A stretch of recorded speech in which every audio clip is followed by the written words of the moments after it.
తిరుపతి ఎలా ఉంది, తిరుమల ఎలా ఉంది, మీ తిరుమల వెంకటేశ్వరుడు ఎలా ఉన్నాడు? ముందుగా మీకు మన టీవీ ప్రేక్షకులందరికీ కూడా నమస్కారం సార్. నమస్తే. వెంకటేశ్వర స్వామి ఎలా ఉన్నా మనం అడగకూడదు, ఆయన అందరూ బాగా చూసుకుంటాడు కాబట్టి అలా అందరికి ఇలా ఉన్నాం.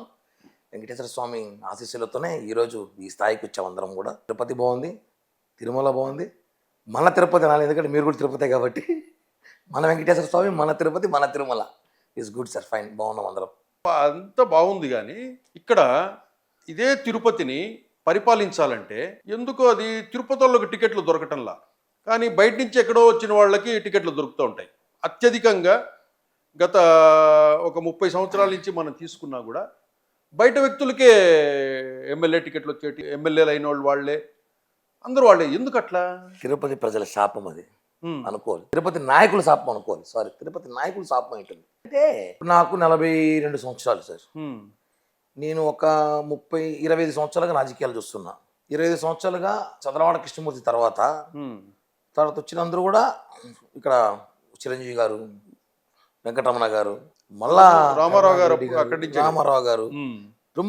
బాగా ప్రాముఖ్యత ప్లేస్ అది. తిరుపతి అంటేనే నీకు ప్రెసిడెంట్ ఆఫ్ ఇండియాకి ఎంత వాల్యూ ఉంటుందో తిరుపతి ఎమ్మెల్యేకి అంత వాల్యూనే ఉంటుంది. అవును, ప్రెసిడెంట్ ఆఫ్ ఇండియాకి ఎక్కడ పోతే ఎంత మర్యాదలు ఉంటుందో తిరుపతిలో నాకే ఎక్కడ పోయినా రాజు మర్యాద చేసేటప్పుడు తిరుపతి ఎమ్మెల్యే అంటే ఆ గౌరవం వేరు. సో దానికి పోటీ ఎక్కువ ఉంటుంది. బట్ ఏమవుతుందంటే తిరుపతిలో నాయకులు కాంటాక్ట్ ఇప్పుడు ఉండదు. ప్రతి ఇంటికి ఒక నాయకుడు ఉంటాడు, ప్రతి వాడికి నాకు అన్ని తెలుసు అంటారు. తిరుపతి ప్రజలు అట్లాంటి వాళ్ళు. తిరుపతి ప్రజలు చాలా మెచ్యూర్ అండి. ఎలా అంటే ఇప్పుడు మనము చిరంజీవి గారు వస్తున్నారంటే ఒకసారి వస్తారు చూడడానికి, రెండోసారి వస్తారు, మూడోసారి వస్తారంటే మనకు పనులు పోదాంలే అంటారు. అలాంటి వాళ్ళు తిరుపతిలో.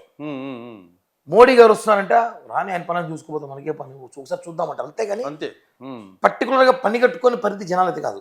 ఎవరు పనుల వాళ్ళు ఉంటారు, ఉద్యోగస్తులు, వ్యాపారస్తులు, భక్తుల సేవలు, యాత్రికుల సేవలో బిజీగా ఉంటారు. పబ్లిక్ ఎప్పుడు బిజీ లైఫ్ తిరుపతి ప్రజలు కాబట్టి ఎవరు అంత పట్టించు. ఎలక్షన్ టైంకి ఏదో పరిపాలన ఫస్ట్ టైం అవకాశం ఇస్తారు, నచ్చకపోతే మారుస్తారు, అంతేగాని ఎమ్మెల్యేతో ప్రజలకి పెద్దగా పని ఉండదేమో అని నా ఫీల్ వచ్చింది.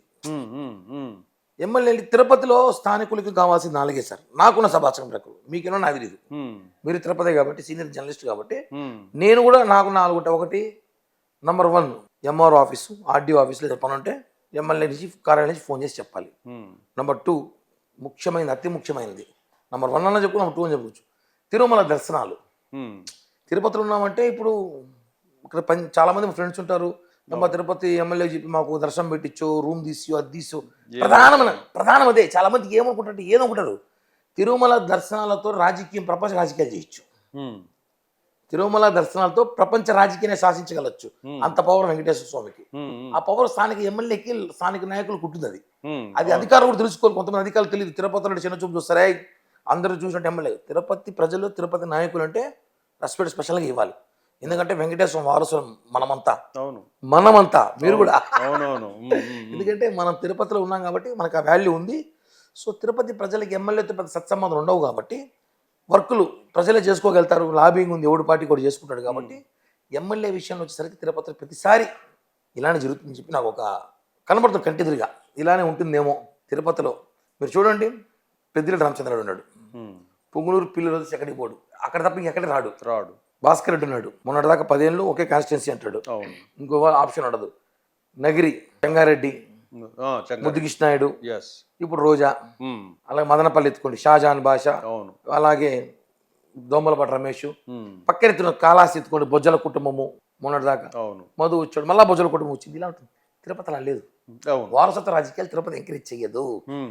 తిరుపతిలో అప్పటికప్పుడు ఫ్రెష్ ఎమ్మెల్యేస్ వస్తుంటారు. కాకపోతే అదేంటంటే స్థానికంగా ఉన్నోళ్ళు మాత్రము కొన్ని అవకాశాలు కోల్పోతున్నారు కదా. అదే వాళ్ళ ఆధిపత్య పౌరు. అంటే మీరు కొట్లాడుకొని, అంటే మీ ఎట్లుందంటే, నాకు రాకపోయినా పర్లే కిరణ్ రాయలకు రాకూడదు, నాకు రాకపోయినా పర్లే ఆ విజయ్ కుమార్ కు రాకూడదు, నాకు రాకపోయినా పర్లే సుగుణమ్మకు రాకూడదు అని మీరు కొట్లాడుకొని లాస్ట్కు ఈ అధిష్టానాలే తల బొప్పి కట్టి వాళ్ళకి ఎవరో ఒకరికి బయట ఒకరికి తీసుకొచ్చి ఇచ్చేస్తున్న టికెట్. అది వాస్తవమా కాదా?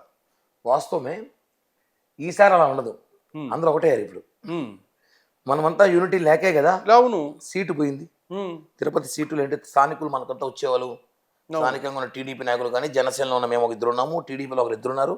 అందరూ కలిసి 4 కూర్చొని మాట్లాడి పవన్ కళ్యాణ్ గారిని, జనసేన సీట్ అది, పవన్ కళ్యాణ్ గారు రిక్వెస్ట్ చేసి ఉంటే సీరియస్గానే ఈరోజు ఈ వేవ్ లో మీరు అందరూ కలిసి పవన్ కళ్యాణ్ అడిగింటే కనుక లోకల్ వాళ్ళకి ఇచ్చేసాడు. ఆడ పరిస్థితి ఏమైందంటే టీడీపీలో ఆధిపత్య పోరు. ఇటు చంద్రబాబు గారు వస్తే నాకు సీటు కావాలంటాడు, నా పక్కన ఒకడు ఉంటాడు, వాడు సీట్ అడుగుంటాడు నాకు తెలియకుండా, నా డ్రైవర్ ఉంటాడు, వాడు సీట్ అడుగుంటాడు. తిరుపతి సబ్జెక్ట్ అవునవును. తిరుపతి ఎమ్మెల్యే రేస్లోనే అడుగుతాడు, కార్పొరేటర్ అడుగుతాడు, వాడితో డ్రైవర్ అడుగుతాడు, నా సీట్ ఏంటి సార్ అంటాడు. అలాంటి పరిస్థితి తిరుపతిలో వచ్చేసింది ఎన్నికలకి. వేవ్ గెలిచిపోతాం, జగన్మోహన్ రెడ్డి చేతకాల చెత్త పరిపాలన వల్ల కుక్కను పెట్టినా గెలిచిపోతామనే ఆలోచనలో ప్రజలు ఓట్లేద్దాము అనే ఆలోచనకు వచ్చేసారు ప్రజలు. ఈసారి జగన్మోహన్ రెడ్డి వ్యతిరేకంగా, జగన్మోహన్ రెడ్డి విసుకొచ్చి జనం అసలు మళ్ళీ జగన్ గారు వస్తే ఇంట్లో నరుకుతాడు మనుషులు అనేసి ఎవరికైనా ఓట్లేద్దాం అనే స్థాయికి వచ్చేసరికి పోటీ విరిగిపోయింది. విపరీతమైన పోటీ వచ్చింది సార్ ఎన్నికలకి. నీకు తిరుపతికి ఒక ప్రమాదకరమైన ఒక ఇష్యూ ఒకటి జరిగింది. ఏంటంటే గత 5 సంవత్సరాలలో మనకు గతంలో ఎప్పుడు కూడా తిరుపతిలో గంజాయి అనేది లేదు. గత 5 సంవత్సరాలుగా గంజాయి అనేది తిరుపతిలోకి ప్రవేశించింది. యూనివర్సిటీసు, కాలేజీలు, స్కూళ్ళు, ఇంకా అంతా ప్రతి చోట గంజాయి.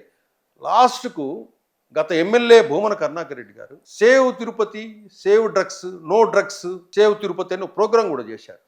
అసలు గంజాయి ఎలా వచ్చింది తిరుపతిలోకి? దానికి ఎవరు కారణం? వైసీపీ ప్రభుత్వంలో ఒక ఫన్నీ జోక్ ఏమంటే సార్, అమ్మేది వాళ్ళే, ఆపేది వాళ్ళే. గంజాయి తెప్పించింది వాళ్ళే, అభినయ్ రెడ్డి. వైసీపీ నాయకులే గంజాయి ప్రోత్సహించి తిరుపతిలోకి వచ్చింది. తిరుపతిలో ప్రతి సందులో గంజాయి బ్యాచ్ రెడీ అయింది. మీరు ఇప్పుడేమో గంజాయి బ్యాచ్ తెచ్చింది అభినయ్ రెడ్డి అన్నారు, వాళ్ళ నానేమో no drugs, no save Tirupati అంటారు, నో డ్రగ్స్ అని పెద్ద పెద్ద హోర్డింగ్స్ పెట్టినారు. అదే అన్న, వాళ్ళే వాత పెట్టి వాళ్ళే వెన్నబోస్తారు. ఎలా అంటే ఒక రూమ్ లో తీసుకెళ్లి వాత పెడతారు, బయటకు వచ్చి పబ్లిక్ లో వెన్నబోస్తారు. ఏమైందంటే ఆ ప్రచారం ఏమైందంటే భూమన కరుణాకర్ రెడ్డి గారు చేసిన ఆ ప్రచారము నో డ్రగ్స్, సేవ్ తిరుపతి అని ఏదైతే ఉందో, అప్పుడు యాత్రికులంతా వచ్చేవాళ్ళు ఆ హోర్డింగ్స్ అన్ని చూసి అప్పటి వరకు తెలియని వాళ్ళకు కూడా తిరుపతిలో డ్రగ్స్ అంత బాగా వాడతారా, ఎందుకు ఈ ఫ్లెక్సీలు అన్ని పెట్టారు, తిరుపతి అంతా డ్రగ్స్ వాడతారేమో అనే భావన వాళ్ళకి కలిగింది చాలా మంది కూడా. అంటే ప్రచారం కూడా అంత పెద్ద ఎత్తున చేశారు ఆ సబ్జెక్ట్ని. అంటే యాత్రికులు కూడా తిరుపతి అంటే కనుక తిరుపతి అదొక డ్రగ్స్ సిటీ లాగాను, అక్కడంతా డ్రగ్స్ బాగా వాడుతుంటారనే ఫీలింగ్ జనాలలోకి వచ్చింది. లడ్డు ఎంత ఫేమస్, డ్రగ్స్ అనేది ఇట్లా వాడుతున్నారు అనే ఫీలింగ్ జరిగింది. కరుణాకర్ రెడ్డి గారికి అసలు ఎవరిచ్చారు తెలియదు కానీ చిత్త రాంగ్ ఐడియా. ఎలా అంటే ఊరంతా బోర్డులో పెట్టేసి, అవును నేనేదో డ్రగ్స్ పట్టుకుంటున్నాను, తిరుపతిలో గంజాయి జరుగుతోంది అని చెప్పేసి ఆయనే మారు వేషంలో పోయి మారు వేషంలో పోయాడు. చూసుంటాం మనం. అవును, మారు వేషంలో ఆ సమాధుల దగ్గర, కొండలు కోనలో తిరిగి మందు బాటిల్లు, గుట్కా ప్యాకెట్లు ఆయన ఏదో పట్టుకున్నట్టు, ఇవన్నీ జనము చాలా సినిమాలు చూస్తుంటాం. చాలా సినిమాలు చూసాను నేనైతే. కొత్త సినిమా చూసాను, టైం లేదు ఇక్కడ. ఆయన ఏదో అడుగొచ్చేసి టకటకా వచ్చి పట్టుకున్నాను గంజాయి తాగే వాళ్ళని, ఏమో వాళ్ళే సెట్ చేశారు గంజాయి వాళ్ళని. 10 పొట్టాలు ఇచ్చి పట్టుకొని రా అంటే పోయి పట్టుకున్నట్టు మళ్ళీ వెంటనే సీఐకి ఫోన్ చేసి పంపించారు మా వాళ్ళు అంటారు. అయిపోయింది. తిరుపతి గంజాయి కల్చర్ తీసుకొచ్చింది వైసీపీ ప్రభుత్వంలో వచ్చింది. మనం చూసుంటాం, టన్నుల కొద్దీ షిప్లో దొరికింది అప్పుడు హెరాయిన్ కానీ డ్రగ్స్ కానీ బాగా ఈజీగా పారిపోయింది. తిరుపతిలో పిలిగ్రిమ్ సెంటర్ అది, ఎక్కడెక్కడ నుంచి భక్తులు వస్తారు. ఎలా తిరుపతికి వచ్చేసింది గంజాయి రావడము, పబ్లిక్ భయపడిపోయారు. ఎక్కడ చూసినా దాడులు, గొడవలు. మున్సిపల్ కార్పొరేషన్ ఎలక్షన్ జరిగినప్పుడు గంజాయి ఎలక్షన్ చేశారు అంతా. మీకు ఎంపీ ఎలక్షన్ జరిగినప్పుడు అది కానీ కార్పొరేట్ ఎలక్షన్స్ లో ఈ గంజాయి బ్యాచ్లు బ్లేడ్లతో కోసేటికి తెలుసా మీకు? అవును తెలుసు. మేమే బ్లేడ్స్తో మీరంతా అక్కడ ప్రొటెక్ట్ చేయడానికి వెళ్ళినప్పుడు, రిగ్గింగ్ జరుగుతుందనో దొంగ ఓట్లనో వచ్చినప్పుడు చాలా అక్కడ బ్లేడ్స్ తో ఈ గంజాయి బ్యాచ్ ని ఆ గుంపులోకి చొరబడేవాళ్ళు. చొరబడి అక్కడ ఎవరైతే మీరు కొద్దిగా యాక్టివ్గా ఉంటారో మీకు బ్లేడ్లను కట్ చేసేవాళ్ళు. దాని మీద అప్పుడు రచ్చ చేసాం అందరం కూడా. గంజాయి బ్యాచ్ తిరుపతిలో ఎక్కువ చేస్తే అప్పుడు ఆయన బయటకు వచ్చి తిరుపతిలో గంజా రహిత్య ప్రాంతం ఉండాలి, తిరుపతిని పట్టుకుంటా అని చెప్పి ఆయనే తీసుకొచ్చి, ఆయన ఎమ్మెల్యే. ఆయన ఎస్పీ చెప్తే 2 నిమిషాలు పట్టుకోలేరా, గంజాయి ఆపలేరు, అధికారులు కలెక్టర్ చెప్తే ఆపలేరా, మళ్ళీ ఎందుకు యాక్టింగ్ అంతా నేనే ఆపినట్టు పట్టుకున్నట్టు నవ్వుకున్నారు తిరుపతి ప్రజలు. ఆయన మారు వేషాలు పట్టుకోవడాలు, అలీబాబా వేషాలు ఎంత వేయడం, ఇవన్నీ తిరుపతి ప్రజలు చాలా మేధావులన్న. ఎన్టీ రామారావు గారిని ఎమ్మెల్యే చేశాం, మెగాస్టార్ చిరంజీవి గారిని ఎమ్మెల్యే చేశాం, రామారావు గారు పార్టీ పెట్టిన ప్లేస్ ఉన్న అక్కడ, ప్రజారాజ్యం పార్టీ స్థాపించిన ప్లేసు. తిరుపతి జనం అంటే అంత అమాయకులు అనుకుని అర్థం కావట్లా. కసి కట్టుకొని వాళ్ళ యాక్టింగ్ అంతా చూసి 63,000తో ఓడించారు. చరిత్ర 63,000 ఓటమి అంటే. ఇక్కడ ఇంకో విషయం కిరణ్ రాయల్ గారు, ఇప్పుడు కరుణాకర్ రెడ్డి వాళ్ళ సన్ వచ్చేసి అభినయ్ రెడ్డి, ఒక న్యూ ఫేస్. అసలు తిరుపతి ప్రజలు ఎందుకు అభినయ్ రెడ్డిని మీరు ఇందాక 63,000 ఓట్లతో ఎందుకు అతన్ని తిరస్కరించారు? రెండే ఒకటే అన్న. ఒకటి వాళ్ళ అధినాయకుడు జగన్మోహన్ రెడ్డి పరిపాలన, రెండు వీళ్ళ దౌర్జన్యం. తిరుపతిలో ఎక్కడ కూడా తండ్రి కొడుకులు తప్ప ఇంకేమైనా ఎంటర్టైన్ చేయలేదు. ఆఖరికి ఒక బీసీ మహిళ మేయర్ కూర్చోబెట్టి బొమ్మలా కూర్చోబెట్టారు మేయర్ని. ఒక డిప్యూటీ మేయర్ ఉన్నాడు, అతను కూడా దేనికి సంతకం పెట్టే పవర్ స్కూల్లో వాళ్ళు జస్ట్ ఏమంటే మంచిగా పొద్దున ఒక కాఫీ, సాయంత్రం ఒక కాఫీ, 2 బిస్కెట్లు, సాయంత్రం 2 బిస్కెట్లు ఇస్తారు, తిని మంచిగా అంతే. కారు ముందు డిప్యూటీ మేయర్ వేసుకుని తిరగచ్చు. అంతేకాని పవర్స్ ఏం లేనప్పుడు. కానీ ఇక్కడ భూమన కరుణాకర్ రెడ్డి గారు అవుట్ సైడ్ నుంచి వచ్చారు. తిరుపతిలోనే పుట్టి పెరిగిన వాళ్ళు, తరతరాలుగా ఉన్న వాళ్ళు, రెడ్డి సామాజిక వర్గం వాళ్ళు కూడా చాలామంది ఉన్నారు. కానీ వాళ్ళెవరూ డెవలప్ కాల రాజకీయంగా. ఈ బయట నుంచి వచ్చిన కరుణాకర్ రెడ్డి అనే వ్యక్తి మాత్రం అక్కడ ఎమ్మెల్యే అయిపోయాడు. ఎట్లా సాధ్యమైంది? ఇప్పుడు తిరుపతిలో ప్రజలు ఓట్లేస్తేనే కరుణాకర్ రెడ్డి అనే వ్యక్తి ఎమ్మెల్యే అయ్యాడు. కరుణాకర్ రెడ్డి అనే వ్యక్తి బయట ప్రాంతం నుంచి వచ్చాడు, కడప జిల్లా నుంచి. అతన్ని ఆదరించారు తిరుపతి ప్రజలు. అది ఎట్లా సాధ్యమైంది తిరుపతి ప్రజలకి? వీళ్ళు ఈ లోకల్గా ఉన్న ఈ రెడ్డి సామాజిక వర్గం వాళ్ళు ఎందుకు సక్సెస్ కాలేకపోయారు? నేను చెప్పాను కదన్నా, తిరుపతిలో ఆధిపత్య పోరు, ఎవరికొకరు ఒప్పుకోరు, ఎవరికొకరు కమిట్మెంట్ ఉండరు. రెండోది కుల రాజకీయం చాలా ఎక్కువ తిరుపతిలో. కుల ప్రాధాన్యత రాజకీయం. కాపులు, బలిజలు అంటారు. బలిజల రాజకీయం తిరుపతిలో ప్రధాన పాత్ర పోషిస్తుంది. తిరుపతిలో గత 30 ఏళ్ళుగా వాళ్ళే ఎమ్మెల్యేలుగా ఈ ఇద్దరు బలిజలు కొట్టుకుంటే రెడ్డి వస్తారు మళ్ళీ మధ్యలోకి. అలాంటి తరుణంలో కరుణాకర్ రెడ్డి గెలిచాడు 2 సార్లు. ఓకే.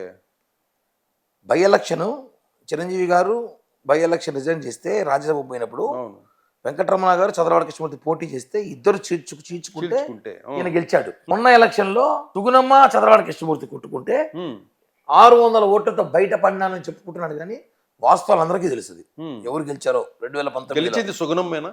2019 వాస్తవం గెలిచింది ఆమె చెప్తుంది కదా. వాళ్ళ ధైర్యం సరిపోలా, ఎందుకు ధైర్యం సరిపోలా ఫైట్ చేయడానికి. అధికారంలో చంద్రబాబు అధికారం దిగిపోయింది. జగన్మోహన్ రెడ్డి రాక్షసులతో మనం పోరాడలేము, మనం చేయలేము, ఊరికే ప్రశాంతంగా ఏదో కాస్త కోసం సంపాదించుకుని ఆస్తులు కాపాడుకుంటాం ప్రయత్నంలో ఆగిపోయారేమో తప్ప వాళ్ళు ఫైట్ చేయలేకపోయారు. ఆ వేవ్ లో కూడా తిరుపతిలో కాపులతో ఒకటే ఓట్లు పనిచేశారంటే ఇట్స్ నాట్ సిల్లీ మ్యాటర్, పెద్ద కథ. అంత వేలో కూడా మేము కొట్టేసాం సీట్ అక్కడ. అంటే ఎలా ఉందంటే కాబట్టే రాజశేఖర రెడ్డికి కరుణాకర్ రెడ్డి గారు కూడా సత్సంబంధాలే. ఆ రోజు ఉన్న రెడ్లలో, ఆ రోజు తిరుపతి స్థానిక రెడ్డి అంటే మాకు తెలిసి గురువారెడ్డి గారు, మబ్బు దేవరాన్ రెడ్డి, మబ్బు ఫ్యామిలీ, మబ్బురామ్ రెడ్డి గారు, నా నవీన్ వాళ్ళ ఫ్యామిలీ, ఒక 3-4 తప్ప మీ అందరూ కూడా బయట నుంచి వచ్చిన రెడ్లు అందరూ. వాళ్ళంతా డిస్ప్యూట్ అయ్యి ఇబ్బందులు పడి ఇతను అవకాశంగా వాడుకున్నాడు. దాన్ని వాడుకొని రాజశేఖర రెడ్డి ఆశీస్సులు ఉన్నాయి కాబట్టి డెవలప్ మంచిగా. కానీ ఇప్పటి వరకు ఏ ఒక్కరు కూడా రెడ్డి సామాజిక వర్గానికి చెందిన వాళ్ళు, తిరుపతి వాళ్ళు, లోకల్స్ ఎవరు కూడా రాజకీయంగా ఎదిగింది లేదు. అంటే మీరు నియోజకవర్గంలో ఎదగలేకపోయినా, మీరు ఎమ్మెల్యేలు కాకపోయినా కూడా ఎవరు కూడా రాష్ట్ర స్థాయికి వచ్చిన వాళ్ళు ఎవరు లేరు. రాష్ట్ర స్థాయి నాయకులుగా ఎదిగిన వాళ్ళు ఎవరు లేరు. అదేగా తిరుపతి కల్చర్ చెప్తున్నా కదా మీకు. ప్రతి చోట ఇంతవరకన్నా నాకు డౌట్, నేను మిమ్మల్ని అడుగుతాడా, మీరు తిరుపతి కదా, సీనియర్ జర్నలిస్ట్ కదా, నిజమే నేను క్వశ్చన్ వేస్తాను. నాకు ఒక క్వశ్చన్ డౌట్ మిమ్మల్ని అడుగుదాం అనుకుంటున్నాను. తిరుపతిలో గెలిచిన ఇన్ని సంవత్సరాల ఎమ్మెల్యేలో ఎవరన్నా మంత్రిగా ఉన్నారన్నా? లేరు. అంటే నేను 25 ఇయర్స్ పాలిటిక్స్ చూస్తున్నా, మీరు ఒక 40 ఇయర్స్ చూస్తుంటారా? నా 25 ఇయర్స్ ఎవరు చూడాలి, మీరు 40 ఇయర్స్ ఏమైనా చూసారా? తిరుపతిలో ఒకరైనా ఫస్ట్ టైం గెలిచి మళ్ళీ సెకండ్ టైం గెలిచి మంత్రిగా ఉన్న వాళ్ళు కానీ క్యాబినెట్ ఉన్న చూసారా? ఏదో అప్పుడు తూతు మంత్రిగా ఏదో కొద్ది రోజులు ఈయన ఉన్నట్లు ఉన్నాడు కదా, రామరెడ్డి గారు. ఆయన ఒకసారి లేదా? 40 ఏళ్ళు మీకు 4 దశాబ్దాలు 3 దశాబ్దాలు చూసాను. పక్క చంద్రగిరికి వెళ్ళండి, మంత్రులు ఉన్నారు. అవును. చూడ చైర్మన్లు ఉన్నారు. అవును. పీలేరుకి వెళ్ళండి, మంత్రులు ఉన్నారు. కాళహస్తికి వెళ్ళండి, బొజ్జల మంత్రులు ఉన్నారు. నగిరికి వెళ్ళండి, రెడ్డివారి శంకరెడ్డి మంత్రులు ఉన్నారు. మొన్న మా అవ్వ రోజా మంత్రిగా ఉంది. అవును. చిత్తూరుకు వస్తే మంత్రులు ఉన్నారు. ఆదికేశ్వర నాయుడు టీడీ. ఎందుకు తిరుపతి కంటే ఎందుకు ఇవ్వరు? అదే తిరుపతి. తిరుపతిలో ఇంతవరకు ఒక్కరు మంత్రి కాలేదు. నాకు డౌట్ చాలా ఏళ్ళు అడదాం అనేసి. మీరు సీనియర్ జనం మిమ్మల్ని అడిగా, మీకేమైనా ఐడియా ఉందేమో నాకు తెలియకుండా ఎవరన్నా మంత్రిగా క్యాబినెట్ ఉన్నారేమో. తిరుపతి పబ్లిక్ ఏమంటే ఒకసారి తనకు అవకాశం ఇస్తే రెండో అవకాశం వాళ్ళు ఎంత చేసినా, వాడు మామూలుగా దంచినా ఎగిరి దంచినా సామెత ఉంది కదా, ఎంత చేసినా వాడిని పక్కకి పెడతారని ఆలోచన నాకు. గట్టిగా ఉంది తిరుపతి. ఉమ్, ఉమ్, ఉమ్. అందుకని తిరుపతి ప్రజలు బాగా షార్ప్. అంటే వాళ్ళకి ఎమ్మెల్యేతో పెద్ద పనులే ఉండవు, వాళ్ళకి చిన్న చిన్న పనులు ఉంటాయి. ఈ దర్శనాలు, అవును. ఈ పోలీస్ స్టేషన్ కంటే చిన్న చిన్న పనులు ఉంటాయి. అవి చేయలేనప్పుడు వాళ్ళు ఏం చేస్తారంటే దాన్ని పెద్ద ప్రచారం చేస్తారు. ఉమ్, ప్రచారం ఏందా పలకడు ఊరికి పలకడు, ఒకడు పలకడు అంటే మౌత్ పబ్లిసిటీ చాలా ఫాస్ట్గా పోతుంది. అవును. టీ షాపులు, మంగళ షాపులు, వైన్ షాపులు, బ్రాందీ షాపులు, బార్లు, థియేటర్లు ఉమ్, వెళ్ళిపోతుంది ఎక్కడికో. ఎలా వెళ్తుందంటే ఇంకా ఆ పక్క ఎమ్మెల్యేగా వాడు ఎంత ఖర్చు పెట్టి వాడు సర్వనాశనం అయిపోవాలి. ఆ విధంగా పబ్లిసిటీ వెళ్ళిపోతుంది. కాబట్టి తిరుపతిలో కొంచెం రాజకీయం చాలా డేంజర్ పాలిటిక్స్. తిరుపతిలో అయితే అంత ఈజీ అయితే కాదు, తిరుపతిలో డేంజర్ పాలిటిక్స్.